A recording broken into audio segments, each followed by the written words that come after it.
All right, good evening, everyone. As president of the National Conference of Black Political Scientists, the official 2023 business meeting is called to order at 6:18 p.m. Eastern Time on March 10th, 2022, in this virtual space facilitated by AdvanceNet. Our agenda for the meeting is displayed for your viewing. I'm going to gavel us in now. We begin our meeting with an expression of gratitude to our California-based program chairs, Davin Phoenix and Corey Gooding, and our Baltimore and DC-based local area planning committee chairs, Tamlin Tucker-Wargs and Jasmine Noel Yarish. We look forward to returning to that region real time very soon. I acknowledge our ancestors, the founders of this organization, our former presidents, the current and former executive council members, all leaders of committees and task forces, our 2022 conference section chairs, our sponsors, and our friends. And I also want to acknowledge our honorary NCOPE's 2022 youth attendee, Harry Resh Bidiako, a 9-year-old student at an independent all-Black school in New York. He's been attending all the sessions with his mom, and he is asking questions and fully engaged. Now we will have a review of the September 2021 minutes of the Executive Council. The Secretary will give a brief oral report of the minutes.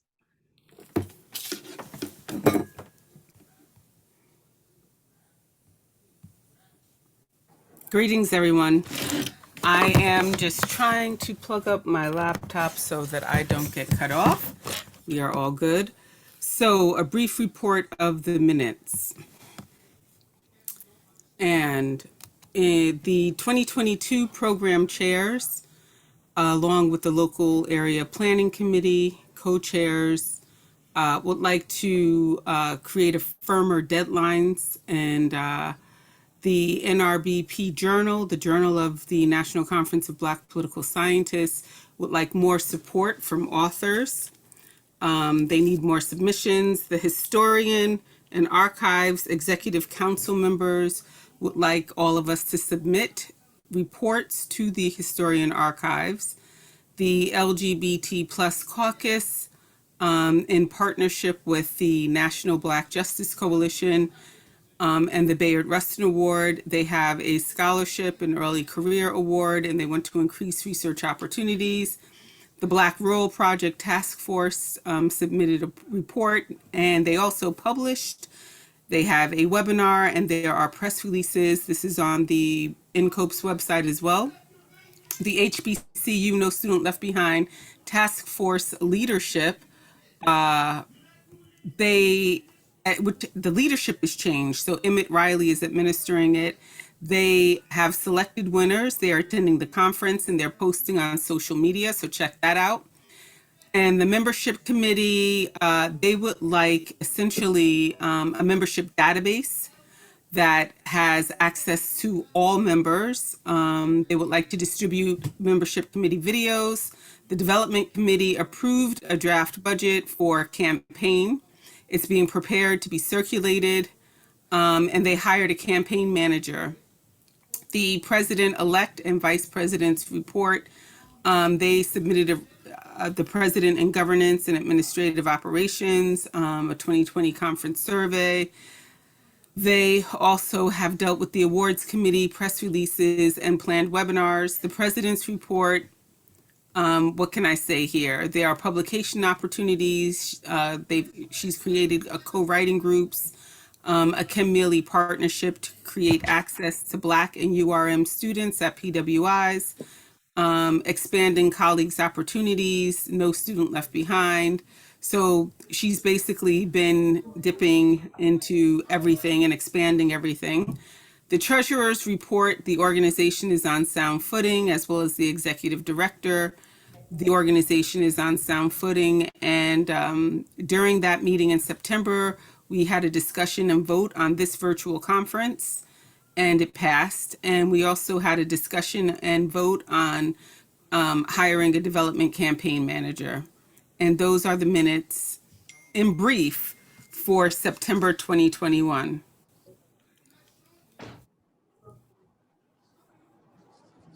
Thank you so much, Secretary Cromer. Please be patient, everyone. Are there any corrections to the minutes as you have heard them in your hearing? Please express that by a show of hands. If you have any corrections, you can use the raise your hand function.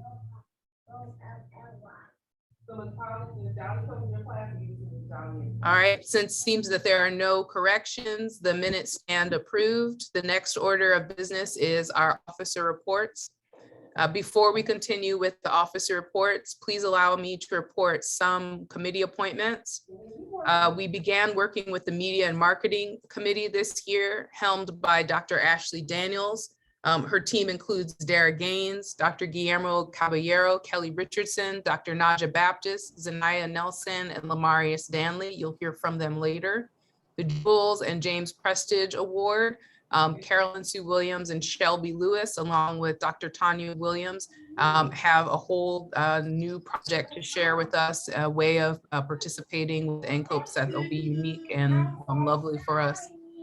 Our development committee campaign manager, AJ Casey, has been working with the development committee campaign, and we'll hear from them later. We also have a fast action response team that helps us respond to the news in a timely manner with press releases and calls to action.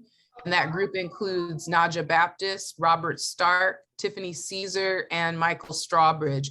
You should have seen the response to Ukraine go out today through our social media, and it will appear on the website by next week. If you have any things that you think should be addressed by this body, please make sure to reach out to Tiffany Caesar and Michael Strawbridge. And perhaps if someone can put their information in the chat, I would really appreciate that. We also have designated a bereavement committee in the body of Zara Ahmed and other people, but it will be led by Zara Ahmed. Now we'll move on to the executive director's report. The chair recognizes Dr. Stromal Golden. Good evening. Can you hear me? Yes, you're fine. Oh, okay. So just a brief overview. So the executive director's position is really a glorified administrative assistant. And so a lot of what I do is, I call it backstopping and, making sure that the organization is in good stead, both financially and with the IRS and all these other people. A lot of invoicing and billing and supporting the initiatives of the council and of the president. Two significant events this year were the fundraising events, 828, Give 828, which was our first adventure, and it was quite successful. And these initiatives really came about because of some work of Dr. Elsie Scott. And then we had Giving Tuesday, which is the first time we've ever done that. So both of those initiatives, the contributions combined, I think approximately $20,000. So that gives us a good sense of, in terms of financial commitments on the part of our membership and their friends to the organization. We also are responsible for paying the bills and keeping the lights on. So that includes invoicing, paying bills, just supporting the organization in that way. And so this, I guess since September, some of the things we've dealt with, the submittable platform, our capital campaign, payments for that, invoicing and billing. I would like to emphasize that the Career Center, the job ads, a significant revenue stream for us outside of the annual conference and membership dues. So we do those things. Our system now is the receipts are not as people are accustomed to. So often we are required to do some manual receipts so that we can include the information that the universities particularly need in terms of paying membership dues for faculty, conference registration, and often I can get that from our e-merchant portal. So that and then just trying to stay on top of the database so that we can get good addresses to send to UC Press. So for distribution of the journal. So, but those are the kinds of activities that we typically and are doing, and of course supporting the program chairs, various committees, and often, and you'll some people will know this. For media contacts, often I get calls from different journalists, and so I tend to try to put them in touch with people who may be able to speak to the issue or who may have suggestions. Most often, I will try to contact people before I start giving out your information. So, and I guess the next kind of big issue that we will be working on is receiving proposals for the 2023 annual meeting. So if you have ideas or notions about that, you might share that information with myself, Tiffany, and Margaret, because Margaret is really the person who works with the hotel representatives and trying to get proposals, and she sends those proposals out, share them with the president, myself, and the vice president, just to look over and make some kind of decisions, respond to various kinds of requests for information. So that's pretty much what we do. We are the secretary. Thank you so much, Dr. Golden, for your report. Members, you have heard the report. The chair would like to entertain a motion to accept and approve this report. Is there a second? Sorry, I'd like a motion for the report. So moved. Anand Kamasyan. Thank you, Anand. Second. Thank you. And which name is that, please? Who seconded the motion? Dr. Baptist. Thank you so much. All in favor, please show by show of hands.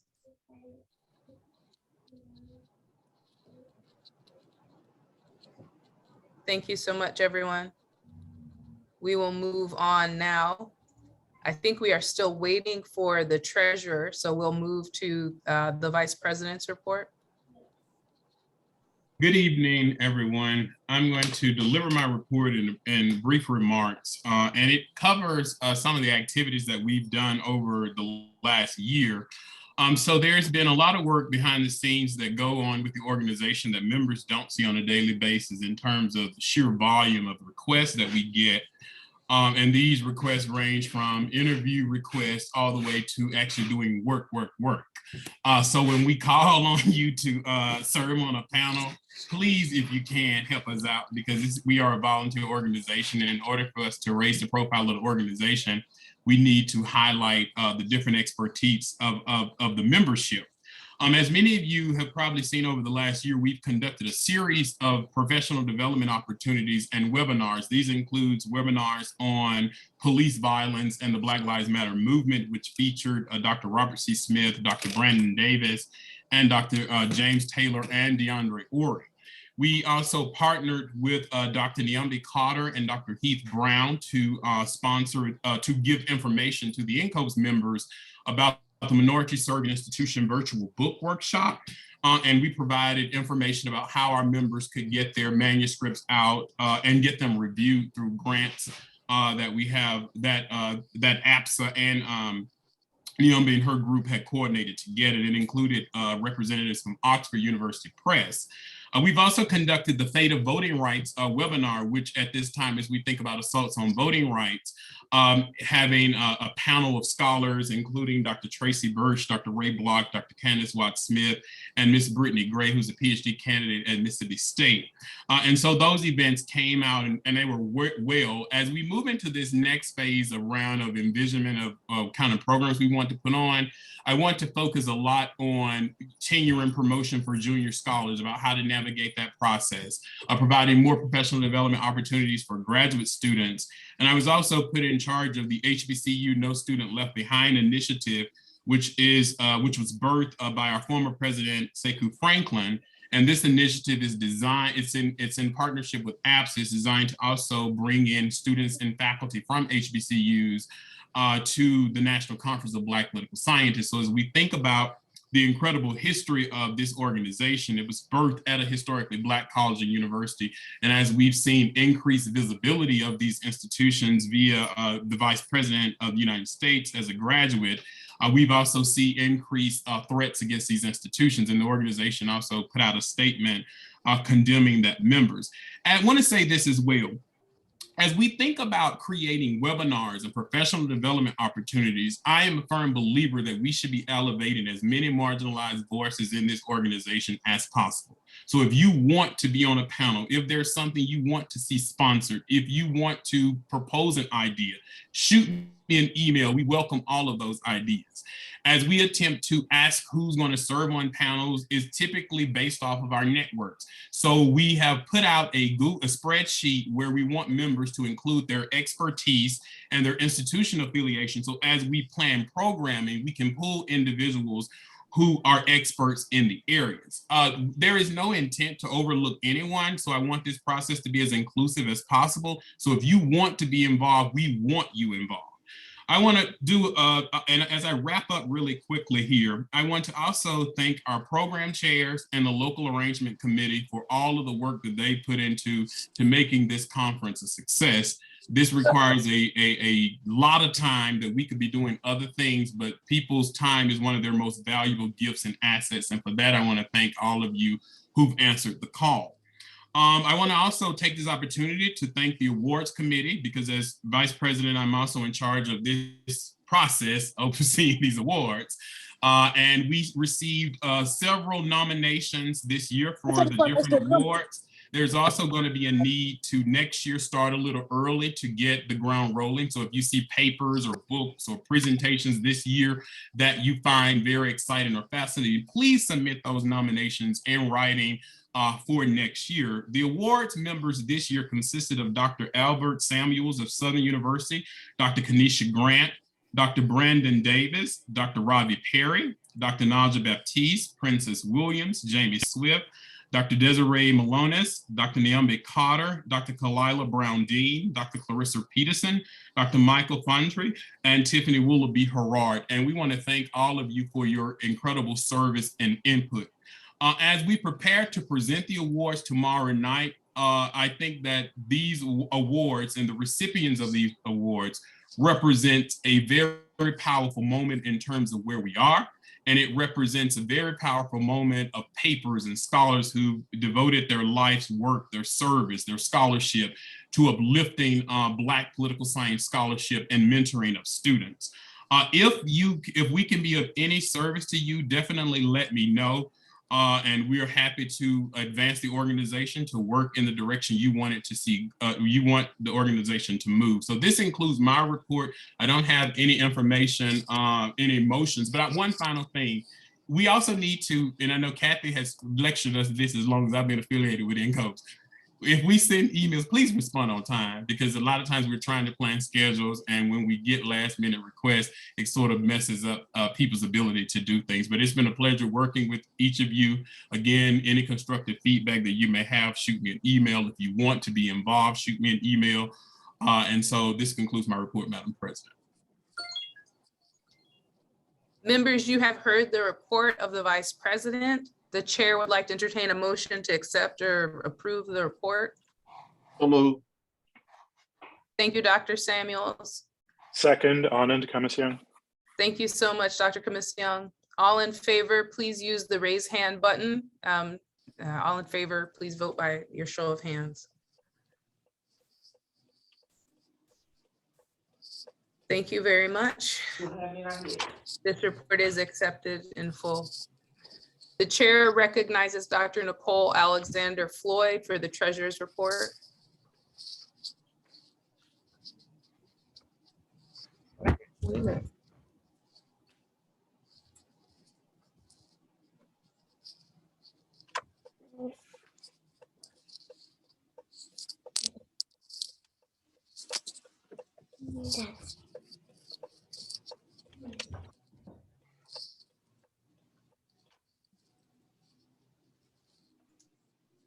Dr. Alexander Floyd, are you able to give your report now, or should we come back to you? Okay, we'll come back to Dr. Alexander Floyd. I will share with you the president's report.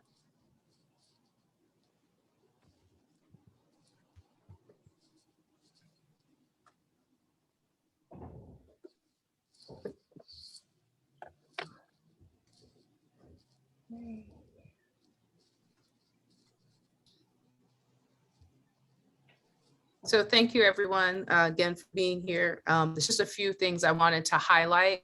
Tamlin, you have a question? Or is your hand up from the last vote?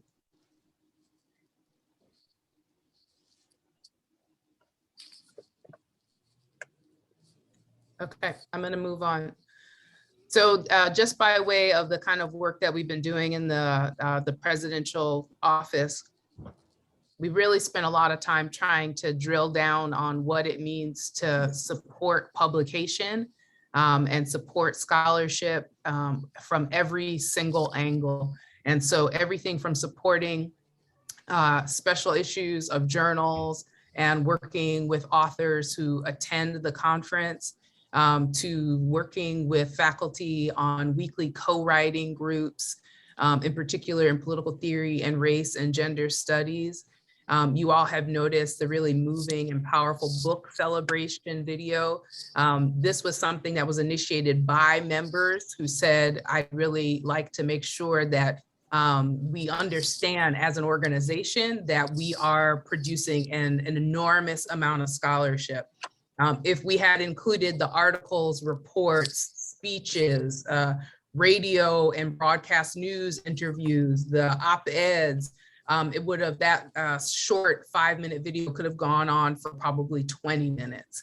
We are an incredibly prolific group of scholars, and I hope we all give ourselves our due and give each other our due. I've been particularly impressed in all the sessions that I've been in that people have cited each other and that we are reading each other's work. Ku, can you move the page up a little bit forward, please, so that I can keep going with the report?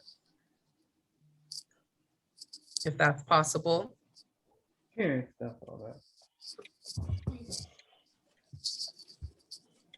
You just have to advance the page about the next line up. Keep going. So this research pathway work has been really an important part of this administration. And you will see in every way possible, we have tried to support research pathways work. I'm working now with Dr. Elsie Scott on a visioning project for supporting short-term and long-term writing fellowships that primarily support faculty at teaching campuses, in particular HBCUs.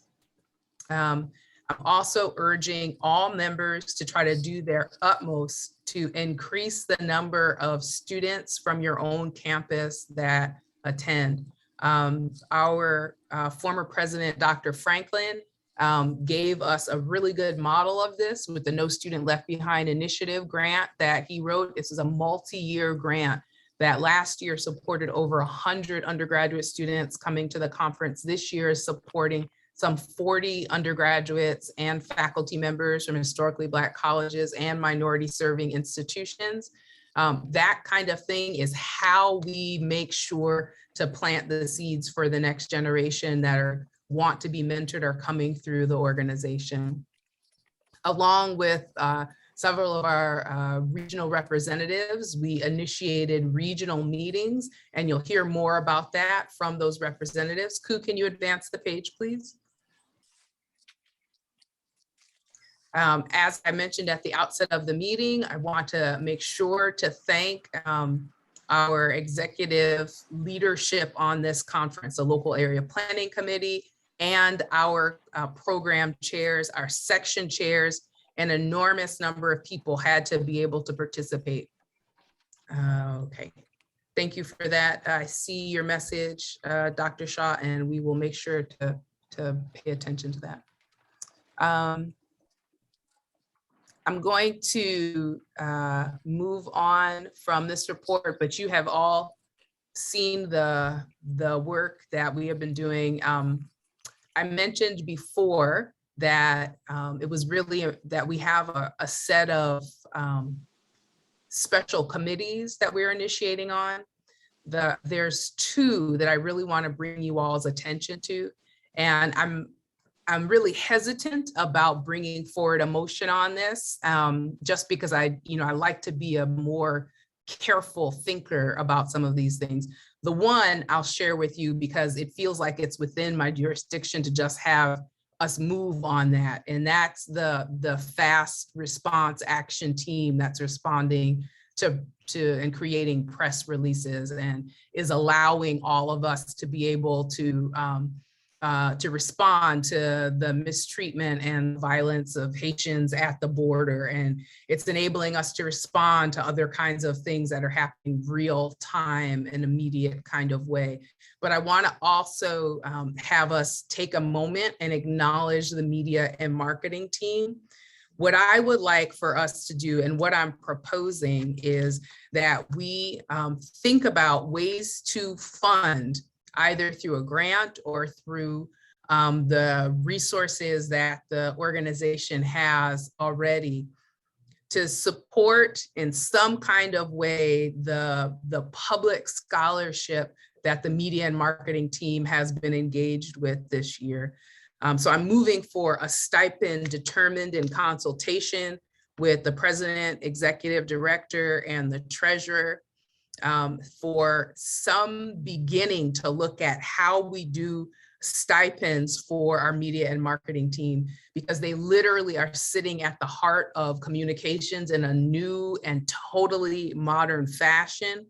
My goal is that by the September meeting of this executive council, for there to be a paid staff position, some research that we can have undertaken about how feasible is it to have a paid staff position next budget year without harming the ongoing development campaign.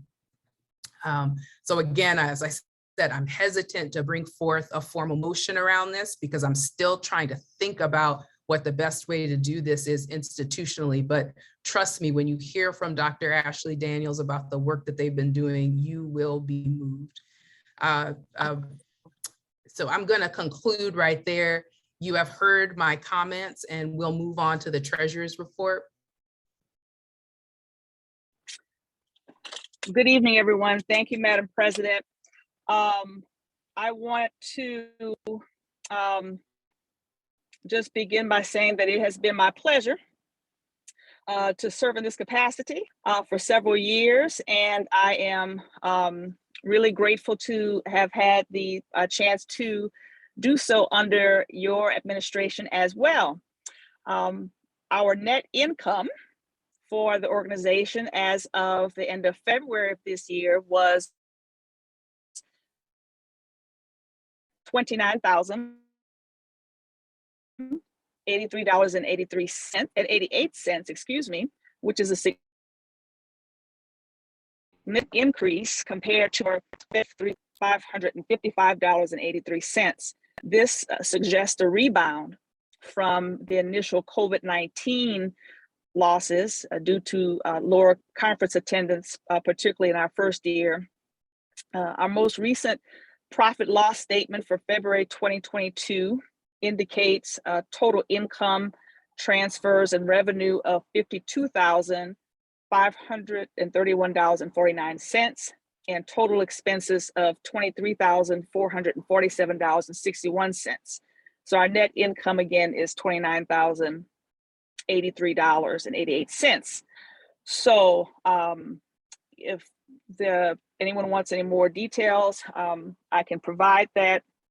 I will say that one of the things that we have been talking about for several years in terms of an adjustment of the membership fee and conference fee, those things have been strategically addressed by a membership committee, and it certainly will be important to see what that translates into after this conference, but it certainly is long overdue and was put in place with a great deal of conversation and reflection. And I would reiterate in connection to what you just said, President Tiffany, that what I mentioned on Monday was that the organization has moved in some really powerful and important ways to execute the vision that we have laid out really for over 10 years in terms of having more connection in between conferences, making sure that we position ourselves to speak to things that are happening politically, and you know, especially under your presidency and under President Franklin. But the infrastructure has not to really hold that has not been fully put in place. I agree that some kind of motion at this point is premature. You know, there needs to be some maybe a committee to investigate and lay out exactly what is feasible, what is needed, what is feasible, and how best to execute that. But it is good to actually put that on the radar because I have been concerned about just the load that the president and vice president in particular, you know, during your time and certainly under President Franklin's time, it has been, we've grown in amazing and important and wonderful ways. But it's a lot to carry. It is a lot to carry. So I'll just end there, and thank you so much for, you know, putting on this wonderful conference and for giving me a chance to participate in it. You all have heard the treasurer's report. Are there any questions about the treasurer's report? All right, we will move on then, having received that report. Thank you, everyone. Now we're going to move on to our kind of special committee reports. And so we'll hear from Dr. Sekou Franklin, our immediate past president, about the Black Rural Project. How you doing? Yeah, so the Black Rural Project was launched during my presidency, and we teamed up with the Black Belt Community Foundation and the Selma Center for Nonviolent Truth and Reconciliation. And we did produce a report that was distributed actually 6 months after we wrote the report on the Black Belt Community Foundation's website, and the Montgomery Advertiser did a story on the report, as did one or two other smaller publications. And as part of that project, Dara Gaines also produced a report on the Arkansas Delta, and both reports will be discussed tomorrow at the conference, and along with some other things. President Willoughby, or did you want me to talk about the other task force, or is that just okay? Secondly, as Vice President Emmett Riley stated, the HBCU No Student Left Behind initiative, we actually had some money left over from last year, and APSA did allow us to use that money to support the conference attendance for this year and other professional development opportunities. And I've just been following their lead, that is the president and vice president on that. And they have some activities at the conference, as well as other activities to help spend down those funds. And then third is the participatory redistricting project that we started in 2019. So some of you who've been working on redistricting know that because the census was delayed at least 6 months, then that meant that a lot of the redistricting efforts were also delayed 6 months to a year. So for that particular effort, we got some funds from the Sociological Initiatives Foundation, and they have funded faculty, student participatory redistricting projects, primarily from the summer 2021 on. So anyone who did activities before that, those funds are not eligible for those persons, but afterwards, those funds are eligible. And we've supported projects here in Tennessee.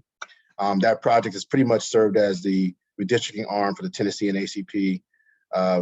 Arkansas, Alabama through Tuskegee, and also we have a project on prison gerrymandering, I believe, in North Carolina.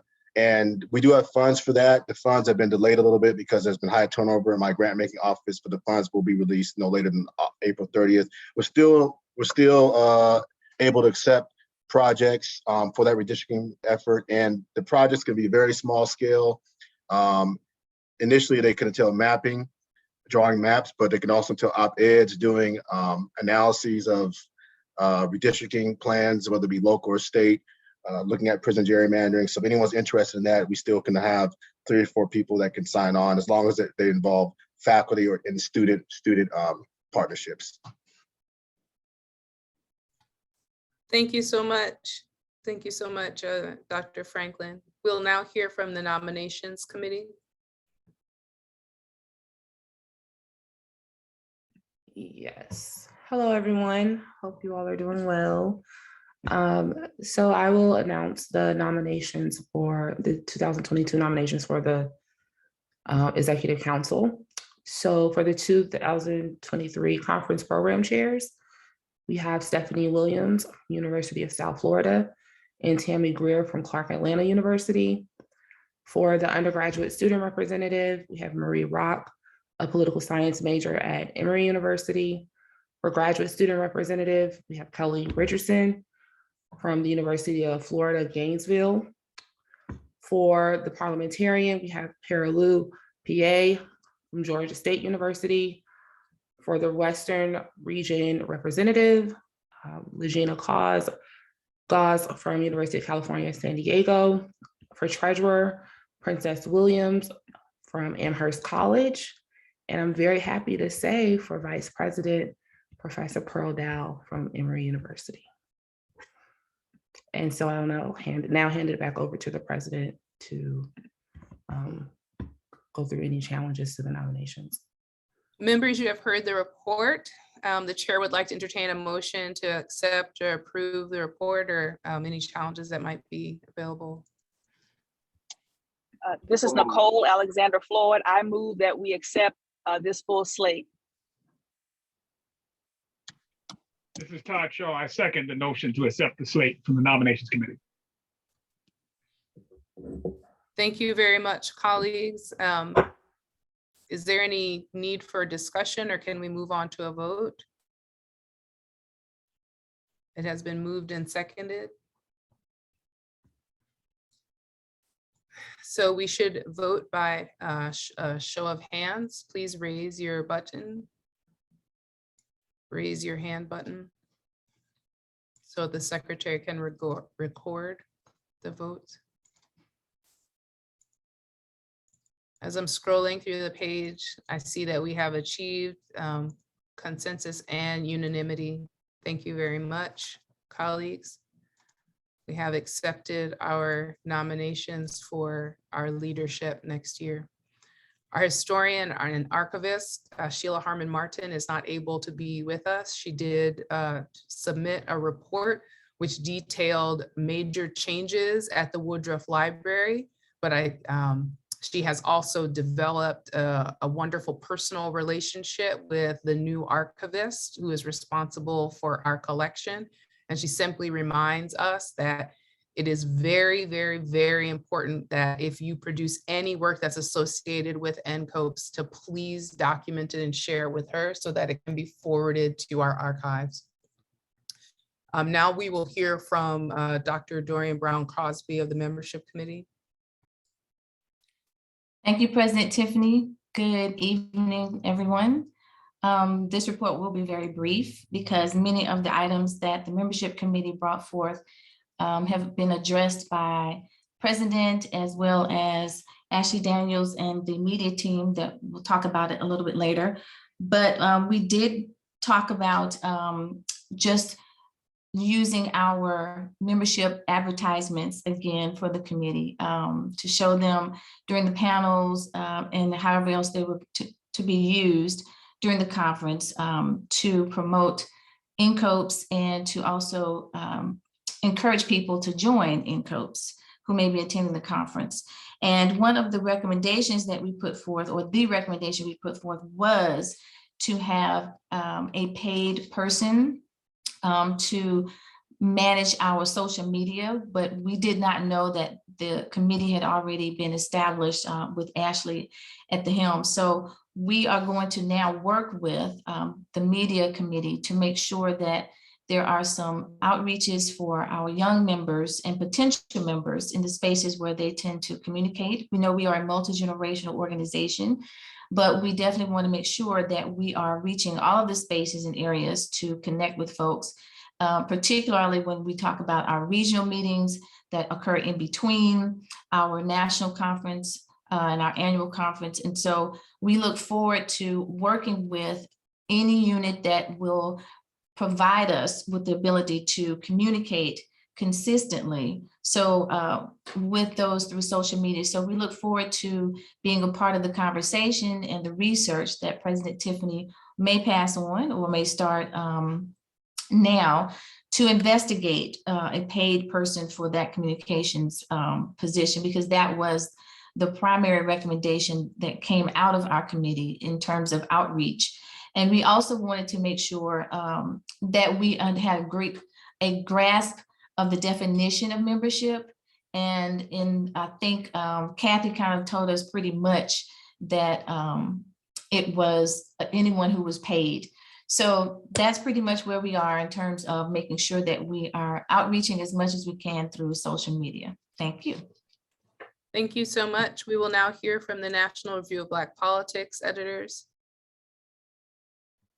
Thank you very much, President Willoughby Herard. I'm Andra Gillespie. I'm speaking on behalf of Pearl Dow. For the NRBP, we will keep our report short. Right now, we have consolidated issues. So via our contract with the University of California Press, we can publish up to 4 issues of NRBP a year. We're not getting that type of volume in terms of submissions. So we are consolidating and doing 2 issues a year, which means that we have at least twice as much space. So if you have a paper, particularly one that you've presented at this conference, once you get your feedback and you've made your revisions and it's ready to send out, please send it our way. We'd be happy to review it. The other thing that I would encourage is that if we ask you to review a paper, 1, please agree to do it. If you can't, suggest somebody else who would actually review it, and then please return those reviews in a timely fashion. So we want to make sure that we are publishing your work, that it's going through a vetting process so that your universities will count it towards your promotion and your progress towards degree and other kinds of things. We're just really happy to be able to do that. So I'll talk a little bit more tomorrow in the publishing panel about other things and tips to think about and things that we've observed over the past year. But the big takeaway is that we've got way more space to publish than we're using. And I hope that this time next year, I can report something different. Pearl, did you have anything else? No, just pretty much in short, if you can send it to PGI, you can send it to us. Because we have worked very hard as an organization to keep the journal. And we would not want it to end because we're not submitting articles and encouraging our students and our peers who are studying Black politics to do so. So this is a journal that, as organizations several years ago, we committed to keeping and transitioning to UC Press. So we all have a part in maintaining it and seeing that it continues to flourish. Thank you. Thank you both so much. We appreciate your labor. You're receiving a lot of feedback in the chat. You really are vouchsafing the future of our scholarship, and we're just so grateful for the work that you do. And we are asking everyone to prioritize publishing in the National Review of Black Politics.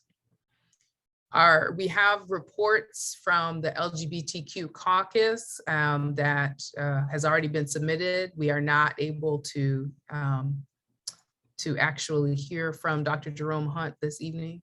Dr. Riley, you're noting that there are hands that are raised in the chat. Are there people that have questions?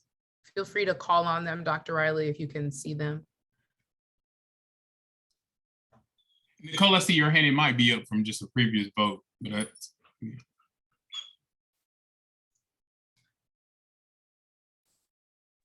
Yeah, sorry. okay. All right, so we will go on. Is Kezia Dickinson here? Future Dr. Dickinson? To talk about the Founders Symposium? I'm not sure that she's here. She did submit a report and it was accepted by the Executive Council. Thank you all for hearing from those particular committees. Now we'll hear from our regional representatives and at-large representatives. Would the Southern Regional Representative please take the floor? This is Stephanie Williams. Can you see me? Okay, as a Southern Regional Representative, my current project is working on developing a pipeline for African-American students and other students of color who are interested in a career in political science, to particularly those that are in the Judy Gansheft Honors College, where they have a democracy project, which gives them more exposure to unique programming and coursework than does the traditional political science department at the University of South Florida. It was difficult finding a student. I have found one particularly who is interested in our rural project, because she is from Ocala, Florida, and is very interested in rural politics and Black representation with it. So currently we're working on the Redistricting Project, and she is also a part of the student newspaper, so she's a good writer. And we are looking at how the state of Florida uses the prison population to increase the red districts in the state of Florida, mostly in northern and more rural parts of Florida. So hopefully we hope to expand the projects as we originally intended and develop connections so the students can have a conversation with Spelman College and Dr. Dorian Brown Crosby in the coming years. And we will bring these students to the conference next year. Thank you so much. We'll now hear from the Midwest representative. Hi, this is Gladys, and I received Ray's message that he can't be here.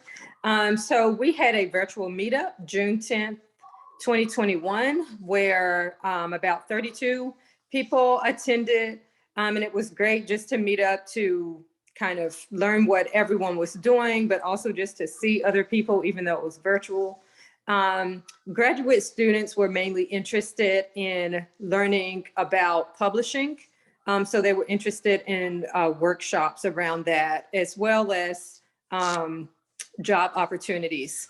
One of the things that Ray talked about is through the Scholar Strategy Network, with some of the work he has done, is also having more workshops really for not just graduate students, but also for professors to learn about op-eds and things like that, as well as he's also working on some other projects. So briefly, that was what our meeting was about. Thank you. Thank you so much for your leadership in this way. And we'll now hear from our at-large representatives.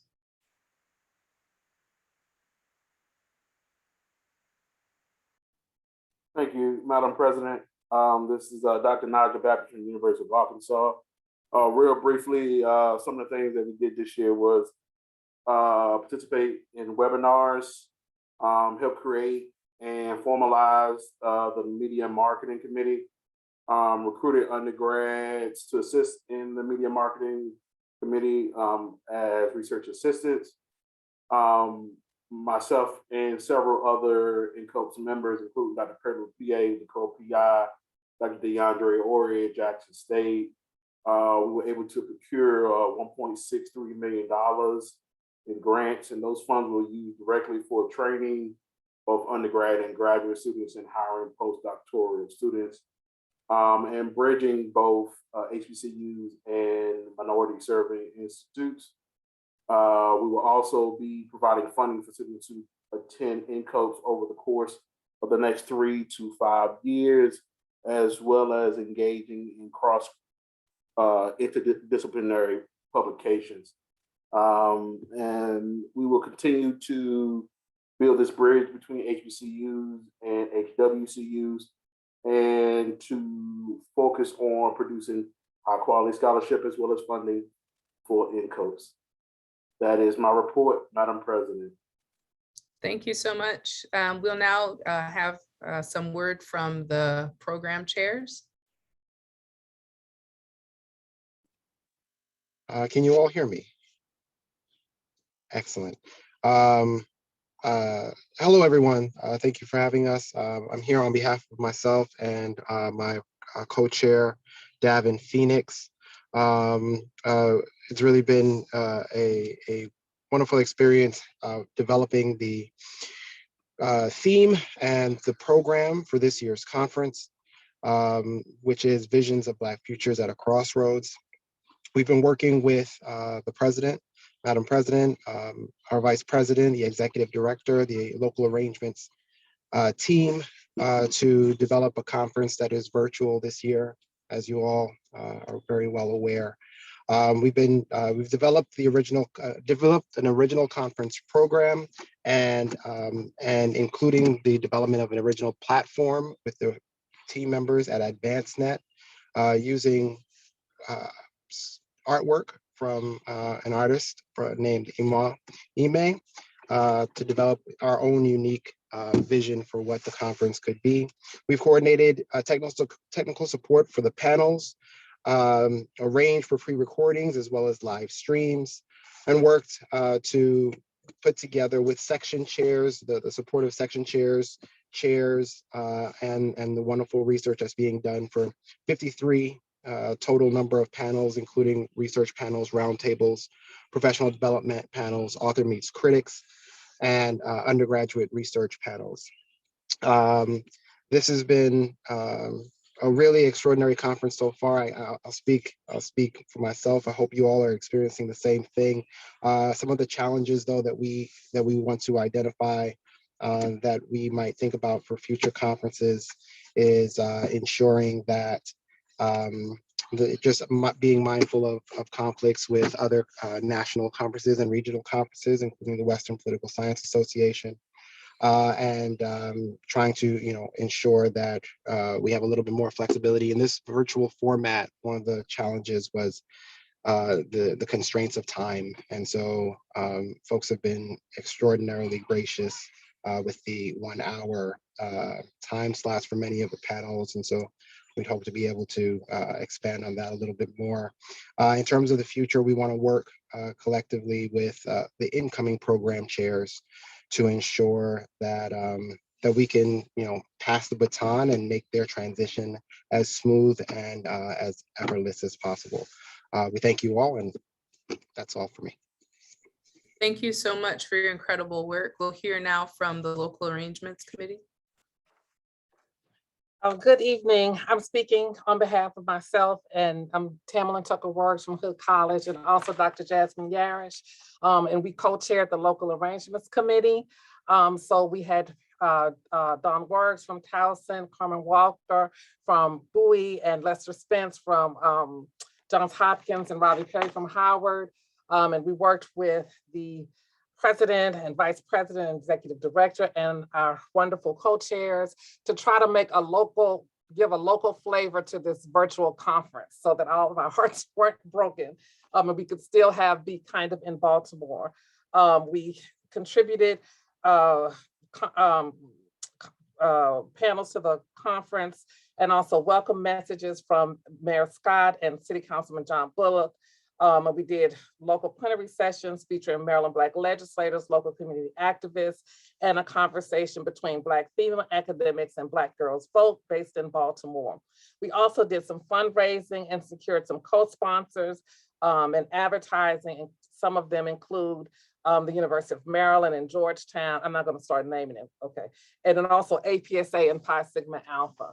We want to remind you that given that the conference is virtual, and we have multiple exhibitors and booths and activities, Jasmine created a scavenger hunt. And there are prizes to be drawn from all those who complete the scavenger hunt. So please do the scavenger hunt, and she's going to put it in the chat. Thank you. Thank you, friends. We are going to run over. I'm going to ask for your generosity for 10 minutes. I'll owe you those 10 minutes later when you need them. We need to hear next from the Media and Marketing Committee. Okay, well, good evening, everyone. I am Ashley Daniels, and I serve as the Media and Marketing Chair. Given that I only have a minute, I am only going to give a high-level conversation of what the Media and Marketing team has actually done. Cool, you don't, okay, yours, you can go to my report. It doesn't have to be the PowerPoint slides, but nevertheless, as Dr. Tiffany Willoughby-Harrod has stated, we are a small team, but we are, working mightily in that we are, we essentially, all that we do is we keep a monitor of all of the media and all of, the Facebook pages, so all of that stuff that is done by us. We are in full support of what Dr. Willoughby-Harrod has stated in terms of getting a full-time professional person on board to help with the media marketing team tasks and agenda. We also hope that we can also kind of reshape our team a little bit so that we are a little bit more inclusive of undergraduates and graduates who may want to join our team. We also invite all NCOPS members. If you ever have any news or any kind of reports that you all would like, to see posted on Facebook, on, Twitter, and all those kind of things, please send us an email on the NCOPS email at ncopes2019@gmail.com. Once we receive those, we usually make a plan to send it out. We meet about we meet every Thursday. So we have a consistent meeting schedule, and that, pretty much is everything that we do. So if you have any questions, please let us know. We are here to help, and we thank you so much. Thank you, Dr. Daniels. Thank you so much. We have Dr. Todd Shaw here, who's going to speak on behalf of the Development Committee. Hello, NCOPS family. I'm going to very briefly state that the Development Committee has been engaged in the work per the Council's authority of securing a campaign manager or campaign counsel, and that person and that firm is AJ Casey, who we've worked with for a number of years. We have now created a campaign cabinet, and that group of 12 individuals are charged with being the brain trust to raise the initial $180,000 we hope by this October and over the life of the campaign to think how we can sustain it toward our goal of $500,000. Now, if you have already given, and many of you have, let me say first and foremost, thank you for all that who have given to the NCOPS major donor campaign. You have been, but you will be further recognized as we move toward our broader goal. And so continue to give to NCOPS and its general fund, because we don't want to have the campaign starve the organization. We want it to be monies that you commit above and beyond. I've heard the question of infrastructure needs, and that is one of the goals as part of meeting the campaign of resourcing a national office and executive director. So that's why the monies you give at the conference should go toward the general fund. But after then, you shall be, it will be moving out in circles, talking with individuals who can make large donor gifts and less, because every gift matters, to the campaign. And we'll fill you in with regards to more details. But my thanks to Dr. Elsie Scott and all the members of the Development Committee, as well as those who have committed to work with AJ Casey particularly our co-chairs with our campaign cabinet, Fred Clark and why am I having a senior moment? Who's Tanya you, Williams. Dr. Tanya Williams. Thank you, Dr. Tanya Williams. Forgive my senior moment. So thank you for them leading the campaign cabinet. That is our report. Thank you so much for that.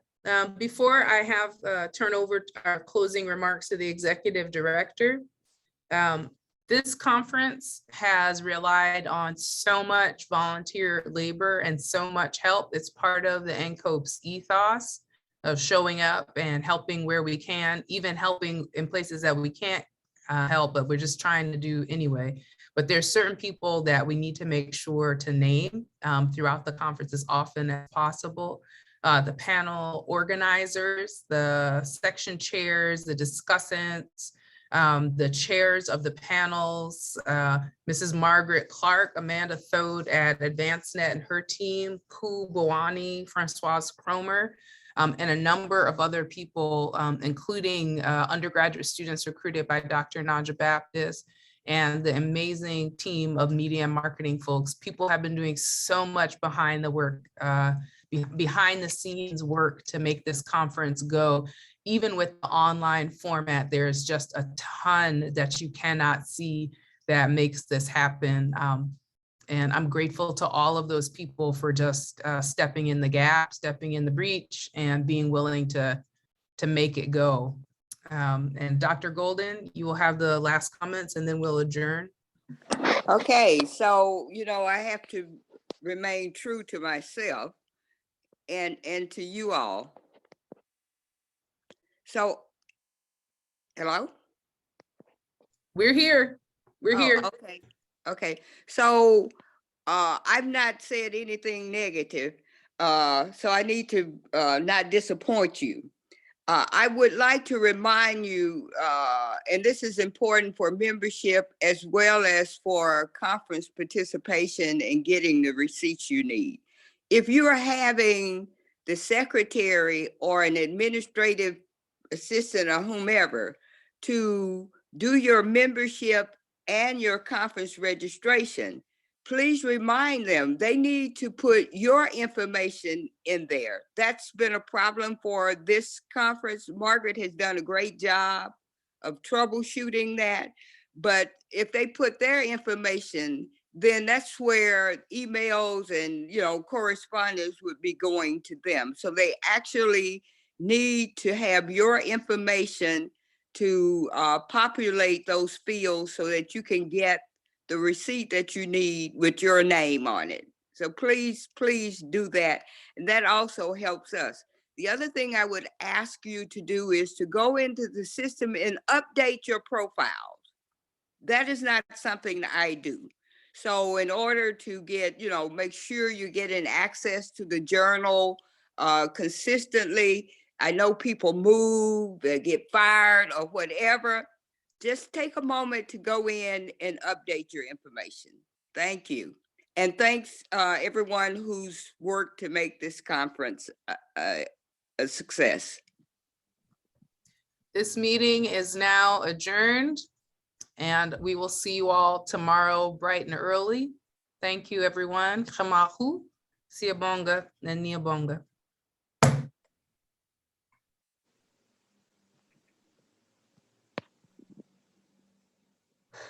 Thank you. Good night. Good night. Good night. And much love and thanks to you, President Tiffany Willoughby Herard. But we'll do more of that tomorrow, I know. Well done, Madam President. Well done, Madam President. Thank you. That means a lot coming from you all. That means a lot. Yeah. It was great. It was great. You look fabulous. That's good. I'm glad. Are we still recording? We kill the recording. Amanda, you could